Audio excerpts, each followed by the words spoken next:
Hello guys, this is Tools. Today I'm going to show you antique Blanchard tools.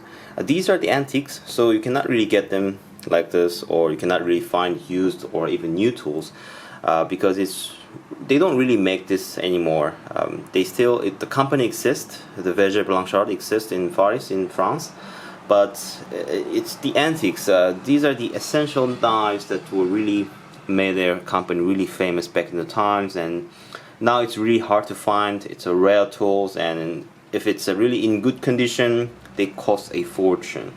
Now these are the good examples of antique knives that well preserved, and some of them have imperfections, but those times these were just the tools. Now I wasn't a big fan of the antique tools. I rarely use the antique tools. I mostly concentrate on the new modern tools, high-tech tools and everything.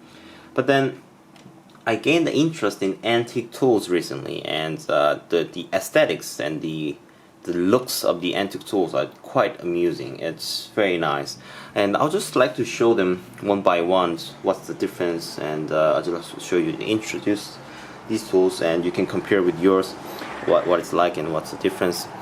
Okay, so let's start off with the paring knives. So this is the paring knife, size number 2. Yep. And this has a stamp Blanchard with dog logo. Dog logo looks different now, and it has Paris on it, right? Nowadays it says France, but this one has a Paris stamp. Okay, so Blanchard, and it's a size number 2. It's a paring knife. It has a slight tilted angle, but almost it's just a rounded edge. I think I never sharpened this yet, and it has someone touched up really badly here. Someone curved here, and supposedly you have to make this side completely flat, okay? And you make this only one edge beveled, and someone mistakenly, I think, ground some of this part a little bit, so it's as a rounded edge. But I think I can correct this on the sharpening stones. And so this is antique paring knives, and it's a really good condition. And one thing I found out was that the handle itself is really small. This is a stamp from the original owner. I didn't do this, but it was quite cool stamp. He stamped it on a wood to mark his own tool, and it's really small. The hand is very small and tiny. It's very thin also. On this, it's like flat. I mean like this. Okay, so it was really small, but ergonomically it's very nice. It fits my hand really well, and I think the wood is rosewood. They don't make it into hardwood, nice hardwood like this anymore. This is an example of modern Blanchard tools. This is cherry wood, and they dye the wood with this deep brown color like this, and they put lacquer on the wood, which I don't really like much, but they do it because it's really long process if you try to preserve the wood with a nice wooden finish, and that will affect the price of the tool. So I think that's why they finish with the lacquer. But I stripped off most of it, and I sanded it down, and I treated it with good oil, so now it has a very smooth, nice sheen to it. But if you look, yeah, there's still lacquer left on the flat spot, but I think it will come off later than I use. Yeah, anyways, this is modern tool handle, but this is antique one. So this is rosewood, I suppose. Yeah, otherwise it's a cocobolo. I'm not sure, but it's a brown hardwood, and it has this nice ferrule design, and it's smaller than the modern tool, so it's quite different, amusing. And this one, antique, also has a different style of ferrule. It has a much bigger ferrule than even the modern ones, and I will show you in later. So the thickness of the display is quite similar to the modern ones that you can buy, and steel quality is much better on this one. Back in the times, steel were much better in these kind of tools, so that's why these antique ones are more preferred than the modern ones. I'm sure there has to be some kind of change because the economic and the situation and the value of the tools change a lot during the times. So you have to compromise the stills or heat treatments. But I understand that point. But it was really sad to that tool quality decreases over the time. But these antique stills are quite nice. They're not the like hardest stills in the world. Compared to modern stills, these are relatively lower grade, I should say. But in terms of leather work, you don't really necessarily need to go to crazy hard or even the like really extreme stills. If you have equipment, if you have a skill to sharpen them, if you have a time to sharpen them, it's no problem.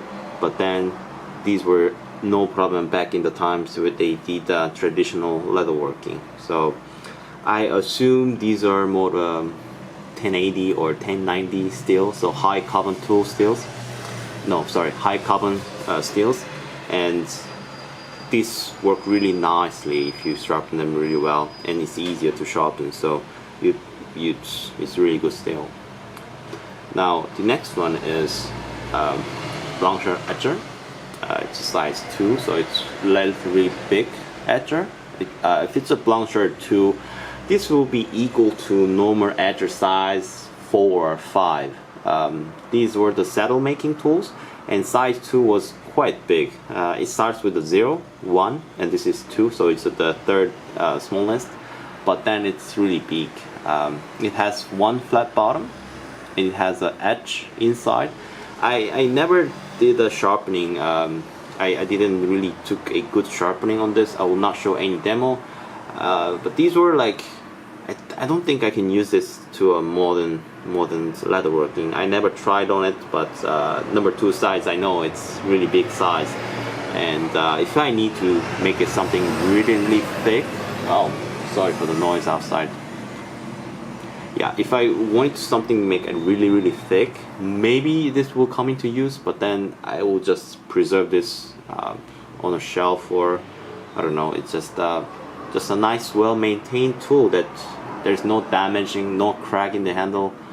And the interesting thing is that this ferrule is pretty thick. Nowadays, this brass ring has a very thin wall, but this brass ring, this ferrule, has been it's really thick one. I like this touch a lot, you know.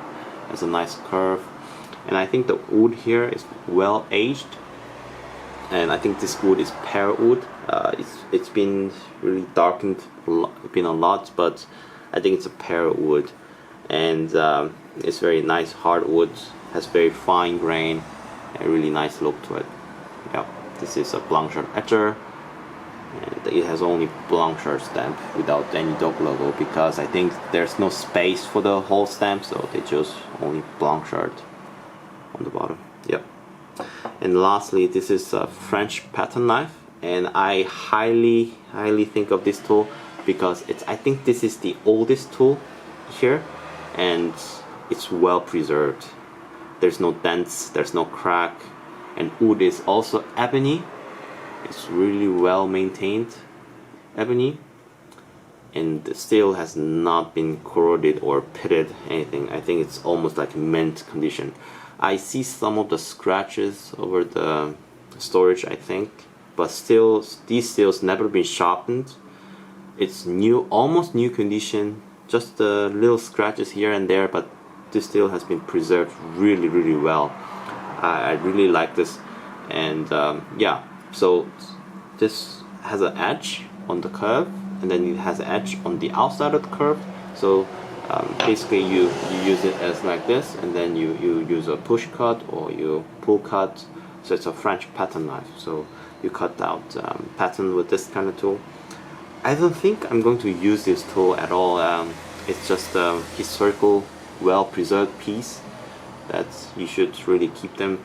I just want to show you the stamp of it also. It has a Blanchard and there's a logo, and again it says Paris.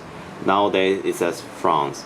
So the stamp itself usually indicates how old these tools are, and I think I couldn't find much reference to it, but these tools are before 1945, so they are more than 70-year-old tools, but very well preserved, survived all these times, and they're now in my hands. So yeah, so ebony handle, brass ferrule, nice. And I can compare with this modern handle. It's almost similar, but has an even longer ferrule, and it has a shorter handle, and it has a rounded handle. Instead of one flat, it has a rounded handle. And yeah, and I must tell you that these tools weren't perfect as I received it. What I mean is that I had to go through several steps of sanding the handle, and I had to clean the brass part and polish it, and I need to oil them, and I need to do the waxing also. They all look really pristine, well preserved condition as of now, but I had to go through the several sanding because they had some of the, how should I say, minor things in the woods, or they had some rough spots in the wood also, because nothing is perfect over the years, and I had to sand them down with a fine sandpaper, and I had to oil them so they can have a lot of moisture in it, because it's more than 70 years, it gets dried quite a bit, so wood becomes really brittle. So have to be careful when you sand it, and you have to oil them so that you don't crack the wood when you handle them. So yeah, so after fine sanding, you oil them, and fine sanding again, and after that you do the waxing. And I think I'm going to show you the wax that I use for this job. This is something called, I newly discovered, it was sent from my friend. It's a Alfie Shine, and this stuff is quite good.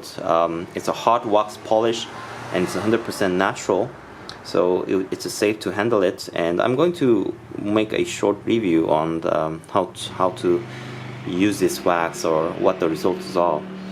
One thing that I really liked about this wax is that they don't really darken the handle. They are just they just give you a very nice sheen and protective coating, and it's really nice, and really works well on the ebony handle a lot. I found out that it's really good on the ebony, especially the most, and the other hardwoods as well. And so yeah, so final polish, I use this to preserve them, and yeah, and I will keep all of them using the Ballistol. I already made a video about it. Sorry, I will use this product. It's called it's a German product. It's a universal oil. This means oil in German. And yeah, I use this oil to preserve the steels, and this will not become sticky, or it will not gang up on the steel. It will just dry after that, after certain times, and it will give you fine protective coating on the steel. So I like this product a lot. I use this product on the tools that I maintain, and I highly recommend this. I'll put the link in the description box where you can buy this. You can buy this from Amazon or any other places also. Yeah, you don't need much. 50 milliliters. This bottle goes a long way, a lot. Yeah. So, anyways, yeah. Thanks for watching, guys, as always, and I hope you have a good day, and I'll see you guys next video. Bye bye.